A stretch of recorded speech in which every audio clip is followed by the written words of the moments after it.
आज आपण एका अतिशय गंभीर आणि प्रबोधनात्मक मुद्द्यावर आपण चर्चा करू. अनेक यूट्यूब चॅनल्स, व्हॉट्सॲपचे मेसेजेस किंवा काही कथित गुरु आपल्या व्हिडिओमध्ये सांगत असतात की रक्तातली साखर जरी 250 झाली तरी काही घाबरायचं कारण नाही, किंवा तुमचं HbA1c जरी 8.5 असेल तरी ते सुद्धा नॉर्मल आहे. परंतु आता या विधानांमागं कोणता वैज्ञानिक आधार अजिबात नाही आहे. त्यामुळं अशा विधानांमुळं अनेक लोकांना, म्हणजे लाखो लोकांना अपंगत्व, किडनी फेल्युअर, अंधत्व, हार्ट अटॅक्स अशा दिशेनं त्यांची नक्कीच याच्यामुळे वाटचाल सुरू राहील. आता आपण वैद्यकीय मान्यताप्राप्त मार्गदर्शक तत्वांकडे बघूया.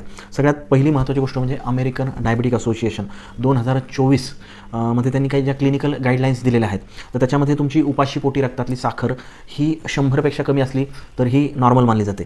साधारणतः 100 ते 125 असेल तर याला इम्पेअर्ड फास्टिंग ग्लुकोज असं म्हटलं जातं, किंवा ती जर 126पेक्षा जास्त झाली तर मात्र मग डायबिटीस आहे उपाशीपोटीसाठी.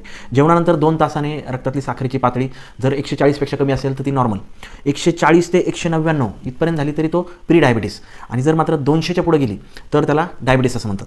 आणि HbA1c तुमचं जे काही मागच्या 3 महिन्याचं आपण ॲव्हरेज शुगर काढतो तर ते आयडियली तसं 5.7पेक्षा कमी पाहिजे, परंतु 5.7 पासून जर 6.4 पर्यंत असेल तर त्याला प्री डायबिटीस म्हणतो. पण जर 6.5पेक्षा जास्त जात असेल तर हे डायग्नोस्टिक क्रायटेरिया आहे हा डायबिटीससाठीचा. म्हणजेच काय, तर HbA1c 8.5 असेल तर याचा अर्थ तुमची रक्तातली साखरेची सरासरी पातळी ही जवळजवळ 200 किंवा 210 मिलीग्रॅम प्रति डेसिलिटर आहे.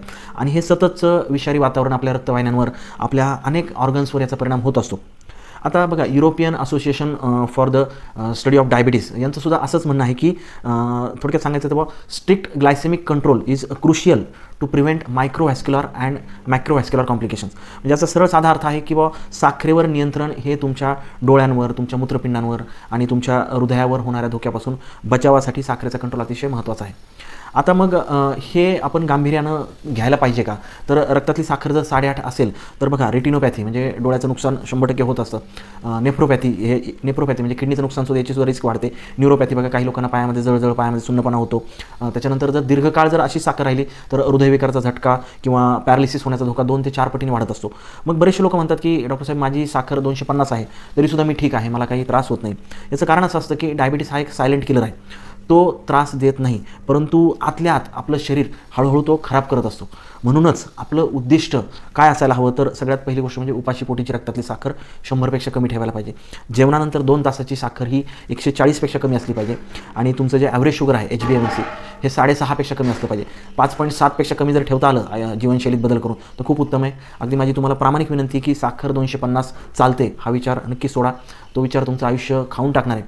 शास्त्र काय सांगतं हे बघा, नुसत्या भावनांवर जाऊ नका. डेटा हाच आपल्या आरोग्याचा मार्गदर्शक असला पाहिजे. धन्यवाद.